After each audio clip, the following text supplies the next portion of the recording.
Hej og velkommen til Pindemad. Jeg hedder Philip. Hvad hedder du? Jeg hedder Ida. Og hvem er du? Jeg er min fars datter. Du er min datter, ja. Og det her, det er simpelthen vores første YouTube-video. Og det har været noget, som Ida og jeg vi har snakket om i rigtig lang tid. Og som vi har glædet os til at endelig skulle offentliggøre og lave vores første video. Og det er sådan, at vi går simpelthen her og holder sommerferie lige nu. Og regnen den siler fuldstændig vanvittigt ned. Og derfor så har vi tænkt os, at vi skal lave is.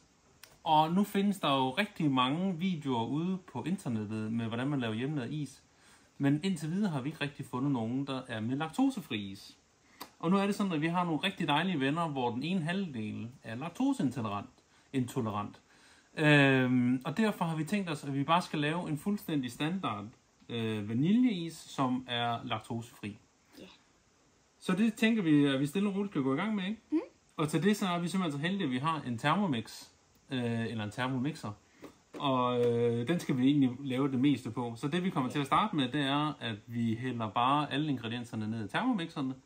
Og så bruger vi Thermomixerens varmefunktion til at varme den op til de her cirka 82-85 grader, som er, er den temperatur, som man legerer æg og det her fedtstof, der er i mælken, og det der gør det tykner. Og det bruger vi Thermomixeren til. Og så, når det så er kølet af senere, så bruger vi en ismaskine til at lave ismassen. Er du klar til at komme i gang? Ja. Det var godt. Så Ida, gør du Thermomixeren klar til at gå over på vejefunktion, og så skal vi begynde at hælde nogle ingredienser i. Ja. Og den er jo home. Er det ikke så der? Og så tager vi lige, skal vi trække lige på huset der, og så går vi der. Og så trykker du vægten frem. Yes. Og så kan vi starte med at putte sukkeren i. Ja. Og så var det jo, hvor mange gram af sukkerne? Det var 165 gram sukker, der skulle i. Okay. Jeg tror lige, vi fik trykket forkert der. Ja. Vi trykker lige 0 igen. Sådan, 165 gram sukker.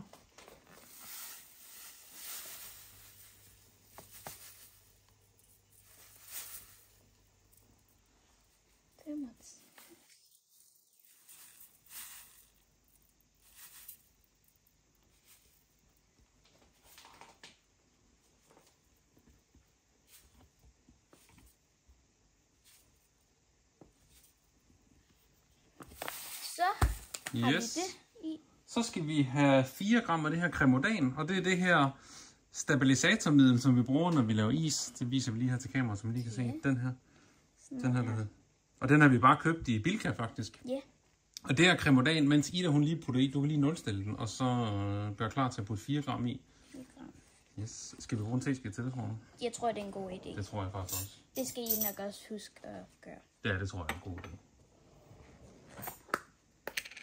Og det her tilsætningsmiddel, som man bruger til is, det er noget, der hjælper med det her med at emulgere, og der ikke kommer så mange iskrystaller. Det er derfor, at alle de her professionelle is, som man køber ude ved Paradisis og så videre, de er super cremede og lækre. Det er fordi, der er cremodan i. Og det kan man nu få ude i Bilka og ja, mange andre steder, så det skal man gå og holde øje med. Ja. Godt. Så har vi puttet sukker i, og vi har puttet cremodan i. Og så tager vi lige den her, så rammer vi bare lige cremodan bare lige en lille smule rundt sammen med sukker, fordi det kan godt finde på at klumpe en lille smule, hvis man ikke rører sammen med sukkerstænderne. Og nu er det jo sådan, at nu er vi i sommerhus, og så har vi simpelthen glemt vores vaniljestænger. Ja, men så må vi jo snide lidt, og så må vi simpelthen bruge den gode gamle klassiske vaniljesukker. Det er altså ikke helt så godt, men det skal ikke stoppe os en god is. Nej. Så hvis du putter 2 kæmpe store teskærer af det ned i, så er vi klar. Sådan der. Ja, så put 2 mere sådan der. Sådan der. Det vi spiller, det må vi gøre, ikke? Nemlig. Nej, det er det, så putter vi 20 gram af det her glukosesirop i. Så hvis du lige nulstiller vægten igen. Så putter du 20 gram af det. Ja, og husk, at det skal bare være cirka. Nej, om det er 21 eller 19 eller 22, det er faktisk lige meget. Bare det cirka. Og nu har vi det også sådan, at vi laver mad i, og det vigtigste er sådan, at vi hygger os med det, ikke? Ja. Så nu har vi cirka antallet. Yes. Og så skal vi putte nogle pasteuriserede æggeblommer i. Og vi bruger pasteuriserede æggeblommer. Egentlig, det er fordi, det er lidt nemmere. Ja, i stedet for, at vi skal prøve at åbne et æg, og så skal finde æggeblommer. Nemlig. Så kan man købe den her. Og der skal faktisk bruge rigtig meget, hvis du bruger 110 gram i den opskrift. Så hvis du lige nulstiller den, så hælder du bare stille og roligt den her. Så det er 110? Ja. Jeg tror, vi kommer til at skulle bruge. Jeg tror faktisk, vi kommer til at skulle bruge 6 af de her. Måske 6 af de her gange, faktisk. Vi har noget med æggene undervejs.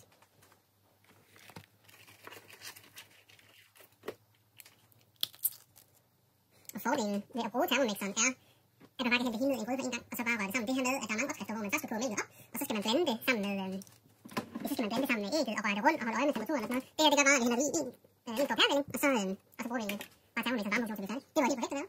110. Så skal vi have hældt 250 gram blød i. Ja, det skal vi. Og jeg ruller lige op i den her baggrund her, det er jo bladet med hjælperne. Så det var 250, og det er hurtigt det hele, der er den der, så virkelig bare hælder det i. Ja, jeg holder lige lidt af. 250. Nemlig. Så vi lige flytter lidt tættere på her, så vi kan se, hvordan vi... Det var næsten det, men... Ja, det går så fint, eller? Så prøver vi lige at flytte skærmen herover, så kan man lige holde øje med det. Og så skal vi have 500 gram mælk i.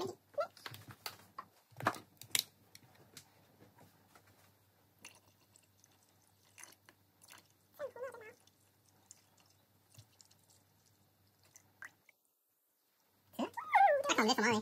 Det betyder bare ikke for. Skal se, nu får vi lige kameraet ned og støve sådan der. Så kan de nemlig lige se, hvordan vi går og laver. Så tager jeg den lige der, skal. Og husk derude, hvis det er alt for hurtigt for jer, så pause lige den, fordi det vil være ret nemt for jer. Nemlig. Skal du se, nu sætter vi den bare lige til 10 sekunder, og så bare lige hastighed 4. Og det gør jeg lige bare lige, at det hele det lige bliver blandet hurtigt sammen. Ja. Så nu er den simpelthen lige i gang med at røre det hele rundt. Så. Når man lige på, at den vil åbne. Godt. Og så er vi egentlig ved at være klar til at legere ismassen her. Så vi sætter den på 12 minutter, og så sætter vi den til 90 grader. Og vi sætter den en lille smule mere end de 85, og det er fordi, at termomixeren, hvis den kun er på 85 grader, så er det som om, at den aldrig rigtig kommer op og får hele ismassen helt op på 85. Så det vi gør, vi sætter den til 90 på 12 minutter, og så sætter vi hastigheden til 2, og så rører den stille og roligt rundt i det. Så det lader vi den egentlig bare arbejde med. Og når vi så nærmer os de 12 minutter, så tager vi lige et termometer og lige holder øje med, at den ikke kommer over de 85 grader. Fordi hvis det er over 85 grader, så er det faktisk, det begynder at skille en lille smule, så der man får rør ned i bunden. Og det er vi ikke interesseret i. Ja, og husk ikke at røre ved den imens, fordi det er brændende varmt. Det er rigtigt, det kan man godt være brændende varmt, ja. Så skal vi ikke lige lade termomixeren stå og snurre lidt, og når der så er gået et stykke tid, så kigger vi tilbage igen. Ja, så nu klipper vi lige. Så er der cirka 30 sekunder tilbage. Ja. Og så tager vi lige et sidste tjek på temperaturen hurtigt her.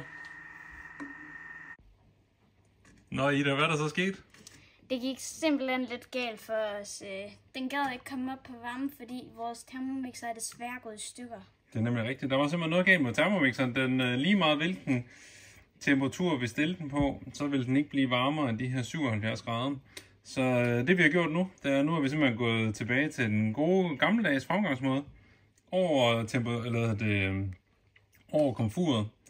Og så varmer man det bare stille og roligt op. Og du kan se, nu er vi på 79 grader. Og så rører man bare stille og roligt rundt med en trappe ned i bunden. Yeah. Og vi synes jo, det ville være lidt ærgerligt, hvis vi bare slutter videoen. Ja, nemlig. Så nu laver vi den der bare færdig sådan her. Man skal huske på, at det her det har jo virket mange gange før. Og det virker også lidt så fint. Så det vi gør, der er nu lader vi den lige varme stille og roligt op her til mellem de der 82 og 85 grader. Og så laver vi den bare færdig sådan. Ja. Yeah. Så prøver jeg lige, hvor meget er det temperaturen, den står på? Den står på 81. Yes, så mangler vi bare lige, at den kommer op mellem 82 og 85 grader. Så yes. Og det man faktisk kan se nu her, det er, at den stille og roligt skulle gerne begynde at tykne lige om lidt. Mm.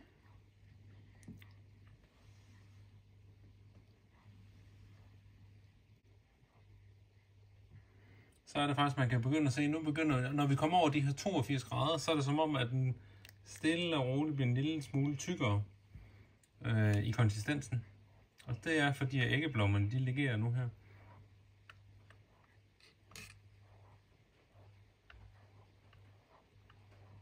Så 83,5.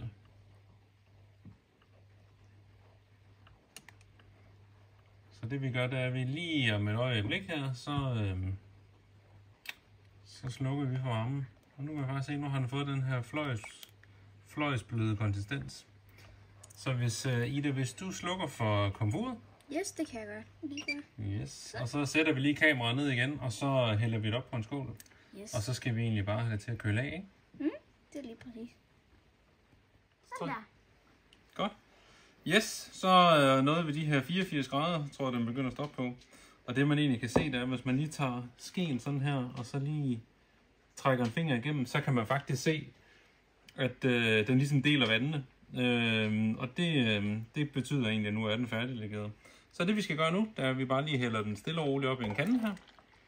Og der er mange opskrifter, de foreskriver egentlig, at man skal sige den og så videre, men hvis man har holdt godt øje med temperaturen undervejs, så kommer der altså ikke nogen æggestykker eller sådan noget, ja, scramble egg ned i bunden, så er det faktisk ikke nødvendigt, så det plejer det faktisk ikke at gøre.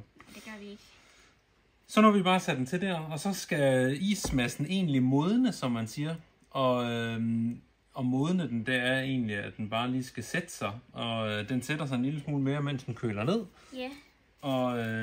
Og den skal bare lige være lidt koldere, inden den skal på ismaskinen. Ja. Og hvad er det så, vi gør nu, Ida? Nu putter vi noget folie på, så at der ikke kan komme noget luft ind og ud af den. Nemlig. Og hvad er det så, vi gør med filmen her? Vi trykker den meget godt ned her på siderne, som I kan se. Sådan der vi er sikre på, at der ikke kommer noget ind og ud. Ja, så der ikke kommer noget skorpe på, ikke? Så vi egentlig lægger folien ned i toppen af den. Så det kan vi gøre. Så nu lader vi den bare stå der, så sætter vi den ind i køleskabet om lidt, når vi er færdige. Og så kommer vi tilbage, når den er kølet ned, og så hælder vi den på ismaskinen. Ja, så nu har isen stået og kølet af her over middagen. Og nu skal vi til at få ismassen ned i den her ismaskine. Nemlig. Skal jeg forklare dem, hvad det er for en ismaskine, tror du? Ja. Den her ismaskine, vi har, det er en italiensk ismaskine, som er med kompressor, kalder man det. Og det vil sige, at den selv kan køle ned. Den har, du kan se, eller til højre der har den en knap, som gør, at den kører rundt. Og så til venstre, der er knappen, der gør, at den køler ismassen ned. Og der er nogle modeller, som typisk er lidt billigere, der har med sådan et fryseelement, hvor man bare putter i fryseren, og så lader man det fryse ned, ligesom det man bruger til sine termokasser.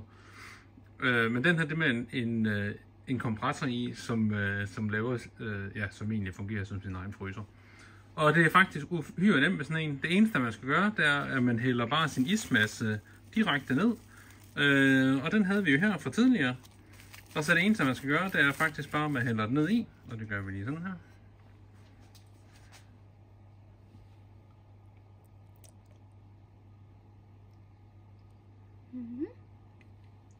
Sådan der.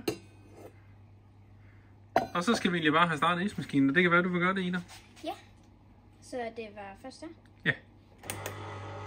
Og så tænder du for kompressoren, så den begynder at fryse ned.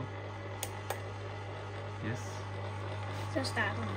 Så starter den, og så skal vi egentlig bare have låg på. Ja.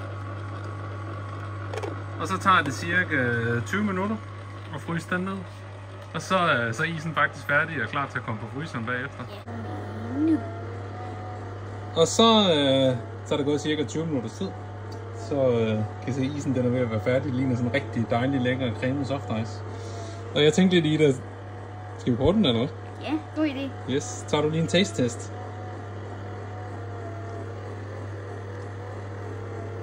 Den smager mega godt. Er den bedre end ismandens? Mhm. Ej, Hvor meget? jeg tror altså også lige, jeg kommer til at prøve en lille skefuld her. Det smager perfekt, hva'? Ja. Det kan jo nærmest ikke blive bedre. Nej, ved du hvad? Tror du ikke, vi skal slutte filmen her for i dag? Jo. Og så vil vi jo bare sige, at det her det er vores første film ud af forhåbentlig rigtig mange. Ja. Og der kan godt være, at der er sket en hel masse fejl. Og den ene ting, vi vil sige, det er, vi fandt ud af, at Thermomixeren, Den gik i stykker. vi troede, den var gået i stykker. Ja. Men den virker jo faktisk helt perfekt. Den skulle lige nulstille til fabriksindstillinger, og så virker den 100% igen. Yep. Så behøver vi ikke at stå og rode med det termometer. Og så bliver vi jo bedre til det her med at lave video, ikke? Men det har været mega hyggeligt og mega skægt at lave sammen. Ja. Yes. Jamen, vi håber, I kigger med. Og husk at give det et like og subscribe, så kommer der flere af det her. Ja. Tak for det.